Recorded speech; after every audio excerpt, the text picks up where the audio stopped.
Your misguided crusade has doomed Halcyon.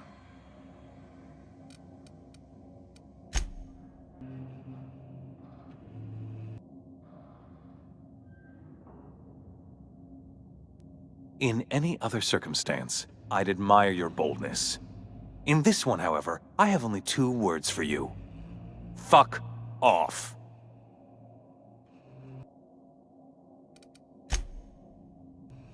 How dare you? Even thinking about killing the chairman of the Halcyon board is a felony. Thankfully, you're in a prison already. Find the nearest cell and wait until I'm done here. Then I'll drag you to the executioner myself.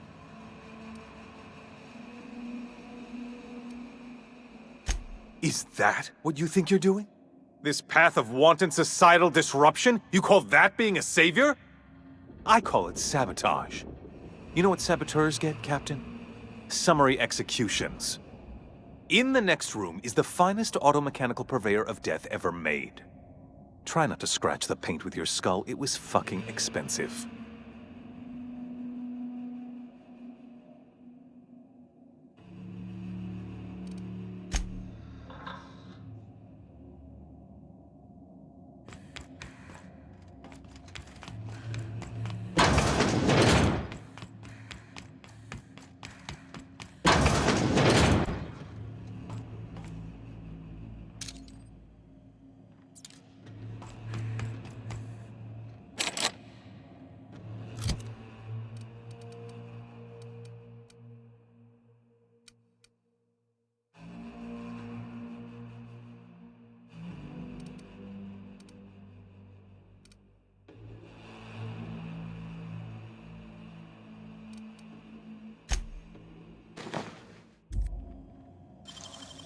Nicely done. Great work.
The last of them.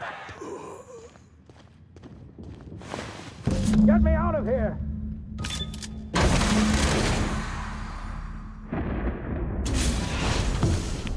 You don't know how glad I am to see you. You lunatic. You broke into the board's own fortress and killed the chairman just to rescue one doddering old man? You are absolutely out of your mind, and I can't begin to thank you enough.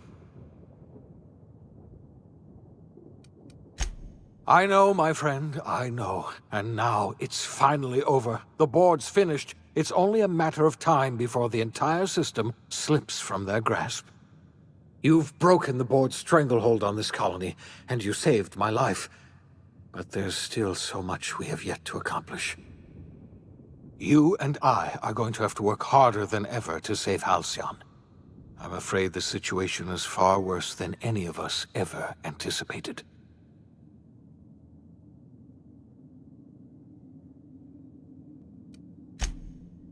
Earth has gone dark. We haven't received a single message in 3 years. There's been no communication, no signals, nothing. 2 years ago, the Earth's Directorate's frigate disappeared on their way back to Earth. We don't know what they discovered when they arrived, or if they arrived at all. So we've got to make do on our own. Seems to me that'll make us stronger in the end anyhow. You're quite right. We've got no choice but to make do on our own. Earth is only an idea to us, but that idea is the bedrock the colony is built upon. If people were to find out it's gone dark, the shock could be too much to bear. I don't want to imagine what'll happen once news gets out. Let's just keep this between us for now. We're in serious trouble, my friend. Do you know what this means for Halcyon? We can't rely on Earth for support anymore. We've been cut loose. We're entirely on our own. Yes, we do. You've done a marvelous thing. You've succeeded where anyone else would have failed, including me. We must begin the revival process immediately, starting with the Hope's brightest minds, and then we're going to fix this damn colony, one problem at a time. We're going to need a leader, and I can't imagine a better person for the job than you. What do you say, old friend? Will you help us? When I revived you, I thought you were going to help me save this colony. I was wrong. I had our roles reversed, you see. You're the one who's going to save us all. I'm just the one who set you on your path. You're the best thing to ever happen to Halcyon. If you want to take it upon yourself to lead this colony, you have my support. We're not a colony any longer, are we? Our last connection to Earth has been severed, and so we have been set free. Our future is uncertain, and no one knows what tomorrow holds. Exciting, isn't it?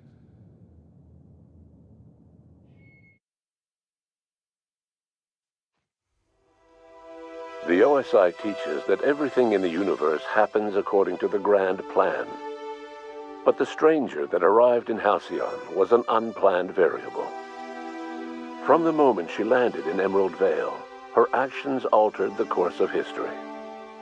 The events on Tartarus brought about the end of the board's authority. But the board's mistakes would haunt the colony for decades to come.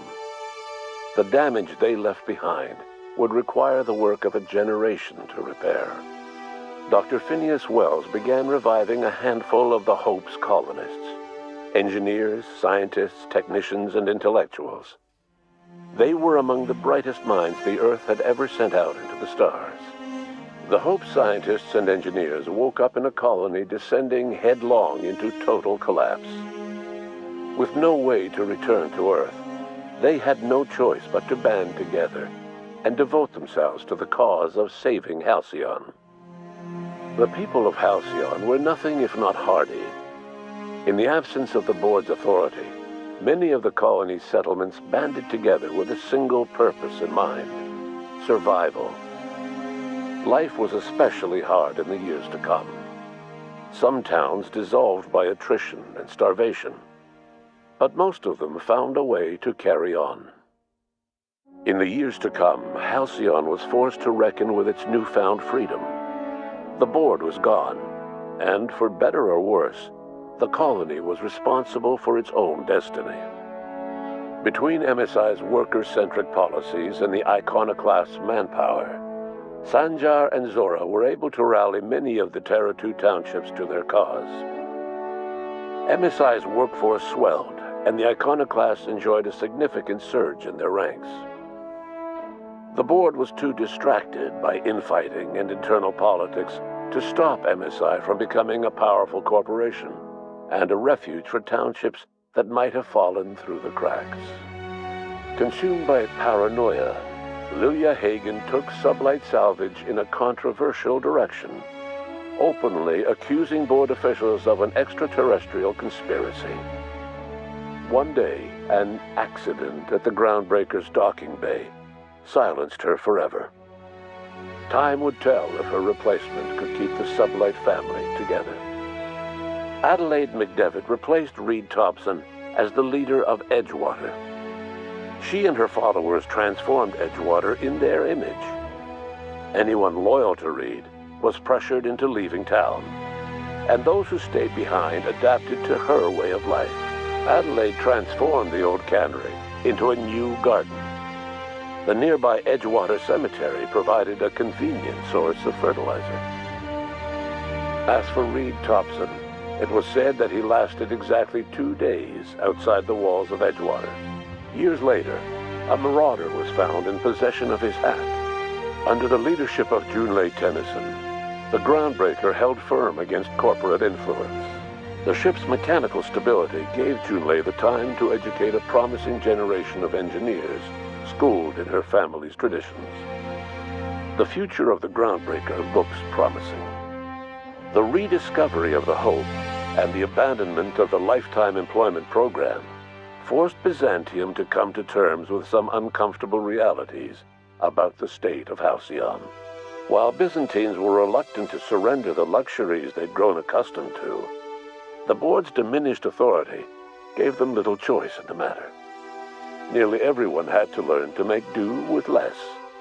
Some even had to get jobs. It was a dark time indeed. Your influence shifted Ellie's perspective. She finally admitted, albeit grudgingly, that she just might need other people. Sometimes. With a steady income from the life insurance payouts, she was finally able to afford a ship of her own. She hired a small crew and flew supply missions to communities on the fringe. Some of them were even legal. Life in Halcyon was sobering for Felix Millstone. The grand revolution he dreamed of never came. There was no great awakening for the colony, no celebrations in the streets. There was only the hard, desperate work of trying to repair a broken colony. Felix never had a head for numbers, but if there was labor to be done, he was there to help. Eventually, Felix realized that the work of a revolution was done with two hands. As much as he enjoyed his adventures aboard the Unreliable, the vicar, known as Max, eventually decided that it was time to move on, to live out the life he had sought so long to create. He knew there were many in the colony who carried burdens much worse than the ones he had struggled with, and he devoted himself to easing their suffering wherever he could. He only ever took up arms again to defend the defenseless. Unshackled from a lifetime of striving and fighting the universe and himself, Vicar Maximilian de Soto was finally at peace.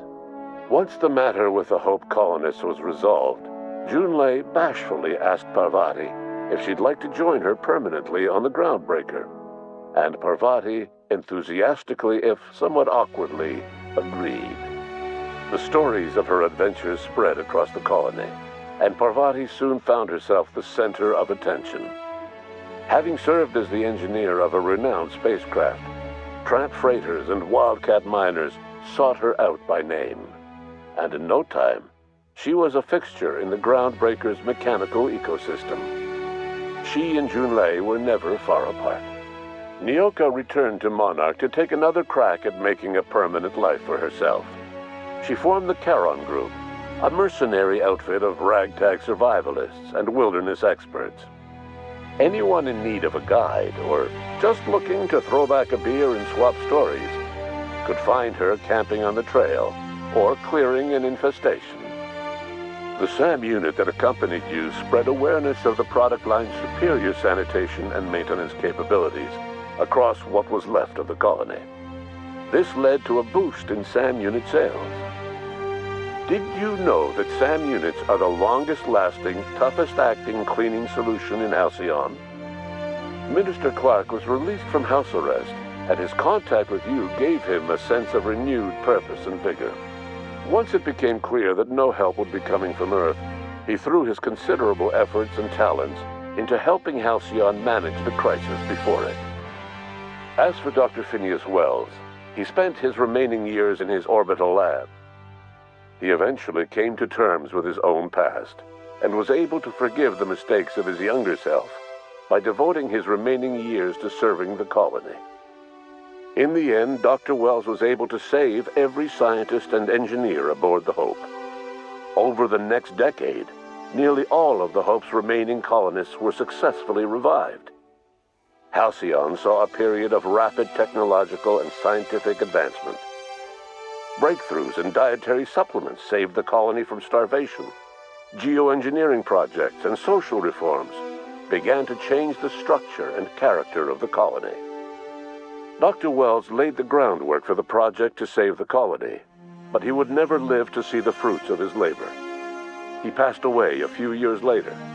His work was carried on by the scientists and engineers he revived. Today, Halcyon has stabilized. The people of the colony work hard to adapt to their new circumstances. Nearby colonies send aid and supplies. Life will never be easy in Halcyon, but for the first time in its history, there exists a sense of real, genuine hope about the future. And what about you, the unplanned variable in the history of Halcyon? Long after Wells passed away, you carried on his work with more energy, determination, and brilliance than he could ever muster. The years that followed were hard, but Halcyon survived by the efforts of the Hope's most promising colonists, the greatest of which was you. No one knows what's happened to Earth, and no one knows what the future has in store for Halcyon. All we know for certain is this: the name of the Unreliable and that of its intrepid captain will remain the subject of countless stories for years to come.